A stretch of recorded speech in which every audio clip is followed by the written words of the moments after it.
तुम्हाला माहिती का? निसर्ग आणि मानवाचं नातं हे फार वर्षांपासून एकमेकांना सोबत देत आलंय.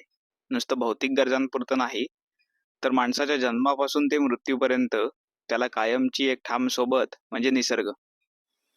तसंच मानवाचा पहिला गुरु कोण? तर निसर्ग. वारा त्याला हालचाल शिकवत होता, पाणी शांतता शिकवत होतं, आगीनं त्याला ऊर्जा दिली आणि मातीने स्थैर्य. आज जगभरातलं मानसशास्त्र सुद्धा हेच सांगतं. मातीला हात लावल्यानं मन हलकं होतं. पाण्याचा आवाज ब्रेन रिसेट करतं आणि जंगलाची शांतता ओव्हर थिंकिंग थांबवतं.